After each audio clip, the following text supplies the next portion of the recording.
Can I thank you all for coming along to this afternoon's meeting of the Planning Applications Committee, and we'll go straight on to the agenda. Item number 1 is the evacuation procedure. We're not aware of any fire alarm practice being planned for today, so if they go off, we'll treat them for real. If we can evacuate the building out of these doors, down the stairs and meet across the road at the Yorkshire Bank. It's also a good time to remind people to turn their phones off or put them onto silent. And just a reminder that the council records films all of its meetings now, well, most of the meetings, and then they're put out onto YouTube pretty much as soon as we can after the meeting, so the next day or the day after. Item number 2 is to receive apologies for absence. From Councillor Jill Shepherd. Okay, thank you. Item number 3 is to confirm the minutes of the last meeting, which was on the 22nd of August.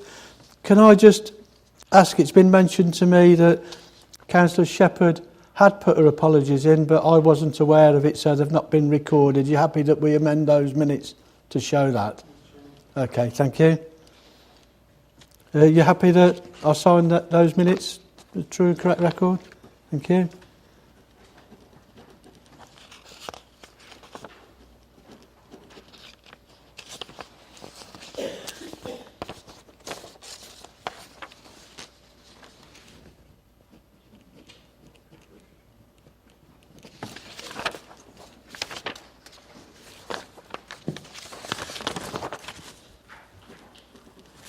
Cool. Thank you. Item number 4 is to receive any declarations of disclosable pecuniary and other interests, other than what's printed. Councillor From Nolan Close. Yeah, that'll be item 5, declarations of contact. But, okay, I think we've all... declarations of interests. No. Item 5, declarations of contact. I think all members have had an email with an attached letter from for item number 2, Nolan Close. I think it's from the applicant. Yeah? Yes. The individuals that live at Nolan Close. Oh, right. They Okay. explained that... Fine. Which takes us on to the applications that we have. I'm not aware of any speakers. No. Okay, then if we can go on to the first item, which is Queen's Road, Nuneaton. Claire? Thank you, Chair. This planning application is for the erection of 32 apartments in 1, 2 and 3-storey block on land at Queen's Road, Nuneaton. It's located between 207 and 223 Queen's Road and is adjacent to Fife Street Working Men's Club. The land was formerly a factory site, but this has now been demolished. The application is being reported to Planning Committee at the request of Councillor Jill Shepherd. There is a long history to this site, with approvals on the site going back to July 2007. One letter of objection has been received to the scheme, and the points of objection are listed on your agenda. Officers consider that the key issues with this application are the principle of residential development, the impact on residential amenity, the impact on visual amenity, impact on highway safety, impact on flood risk, and any planning obligations. All of these issues are covered in detail on your agenda. In relation to the principle of residential development, there have been 2 previous approvals for residential development on the site, in a very similar format to what is being proposed here. The area is in the main residential. The site is in a sustainable location close to public transport and other facilities, and therefore the principle of residential development on this site is considered acceptable.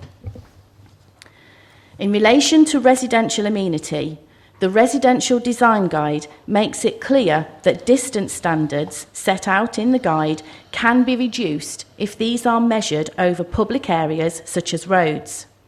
In this case, officers consider that the distance standards proposed, separating the proposal from its nearby neighbours, are acceptable.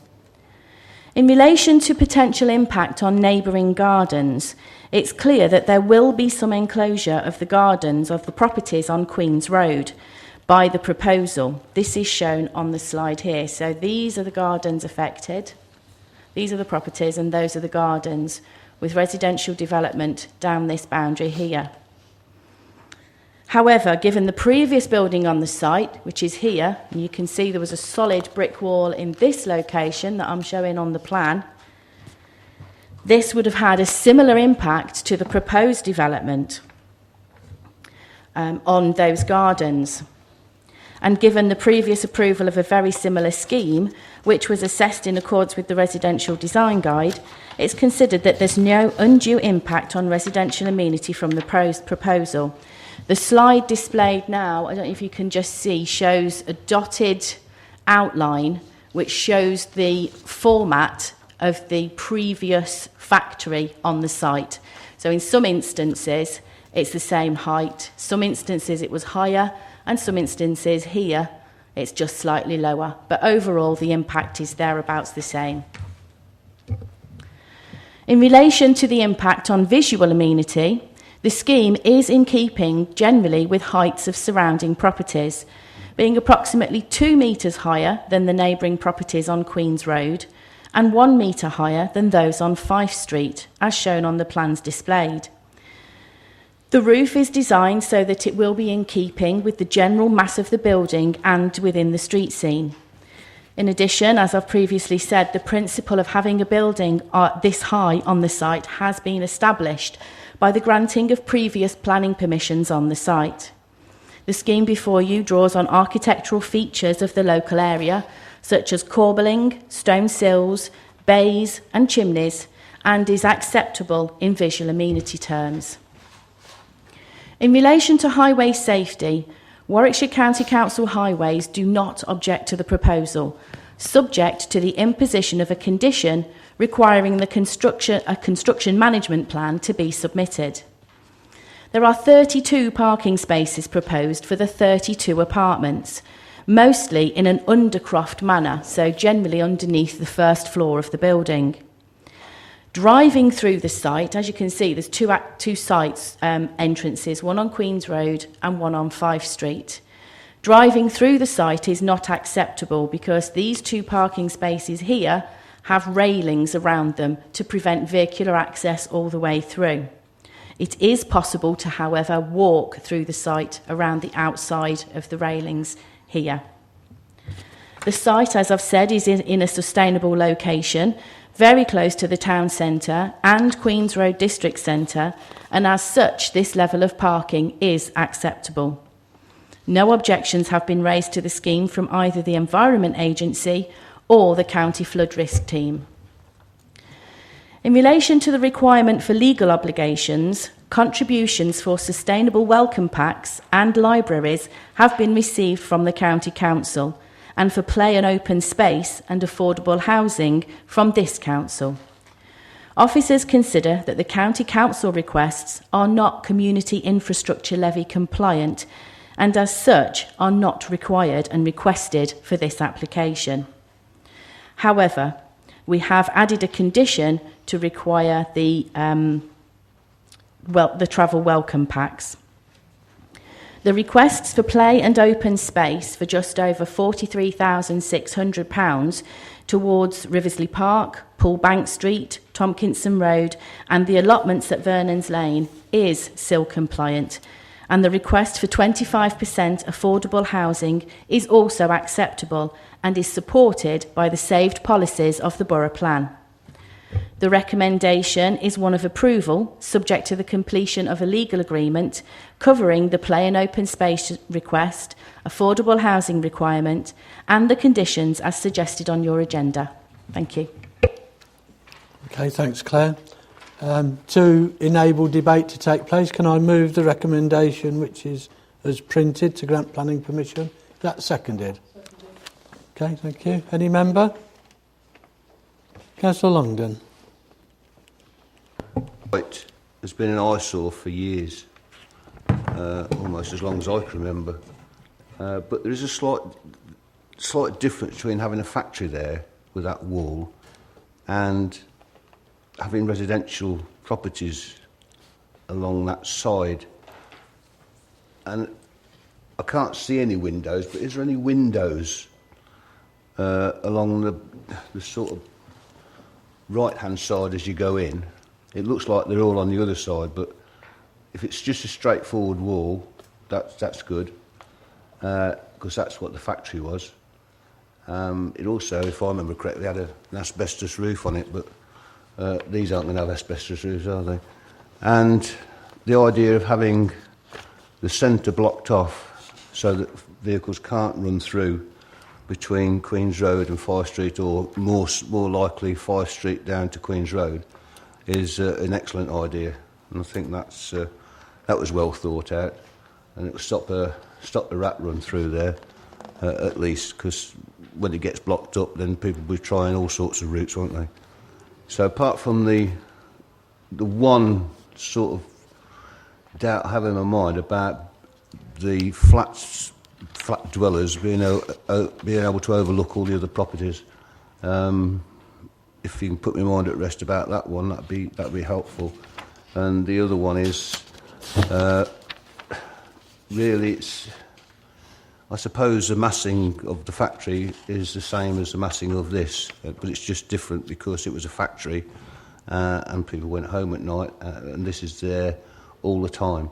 So I'm not quite sure if the height of this is now to keeping with Queen's Road, which is terraced, and Fire Street, which is terraced. So if you just bear with me and give me a little bit of comfort about those two issues, I'd appreciate it. Thank you. The elevation displayed on the screen is the elevation that would be to those flats to those houses on Queen's Road. So there are no windows. No windows could be inserted because flats don't have permitted development rights. So there's no, if they do insert windows as householders, that would require planning permission. So we do have control over whether they insert them in the future as well. In relation to the heights being out of keeping, bear with me just a second.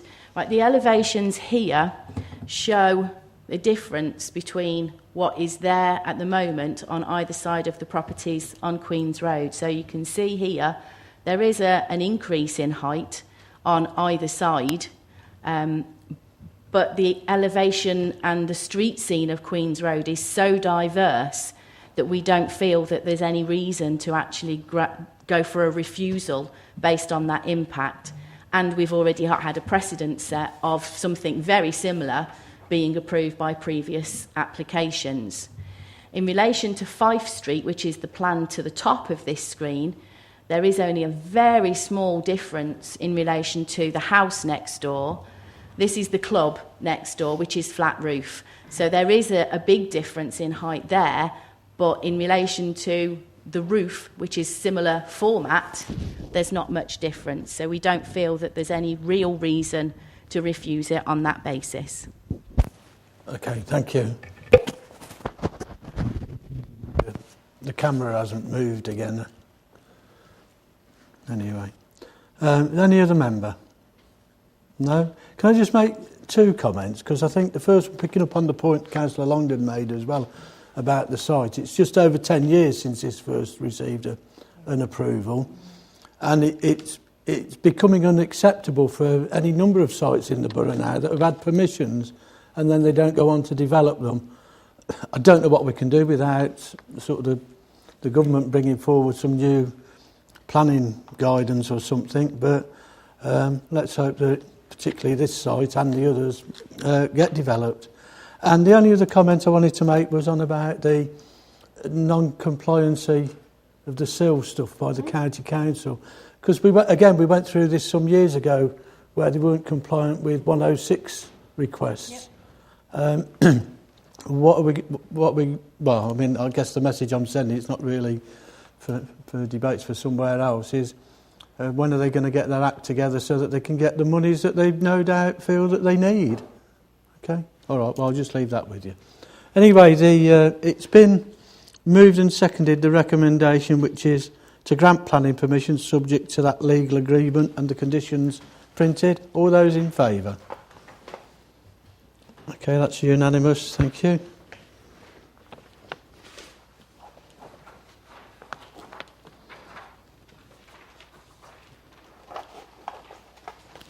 Okay, it takes us on to the second item, which is Nolan Close. Thank you. This application is for the erection of a single-storey extension to the rear of 33A Nolan Close. A recent application has been granted for a first-floor extension to the rear, which has not yet been constructed on site. An extension of time has been agreed to allow us to determine the application. As you'll see from the agenda, there have been 3 individual letters of objection, plus a petition of 18 signatures objecting to the development on the sense of enclosure, loss of light, loss of privacy, and noise from building work. The applicant has sent in a letter which has been copied to all members for your information. Officers consider that there are 2 key issues to consider with this proposal, which are set out on the agenda. These are the impact on residential amenity and the impact on visual amenity. In relation to the impact on residential amenity, the main impact will be on number 35 Nolan Close, which is next door to the proposed extension. This property is slightly lower than the ground level of number 33A. The extension as proposed is highlighted in red on the plans displayed. It's designed so that it has a hip roof sloping away from the boundary with 35 and sloping up towards the house, reducing the impact into the garden. It is just over 3 metres long and doesn't infringe any policies of the Residential Design Guide in this respect. In relation to the impact on visual amenity, the extension is not visible in the street scene, but has been designed so that materials reflect the main property. As such, it's not considered that there is any undue impact on visual amenity. The recommendation is one of approval, subject to the conditions as set out on the agenda. Thank you.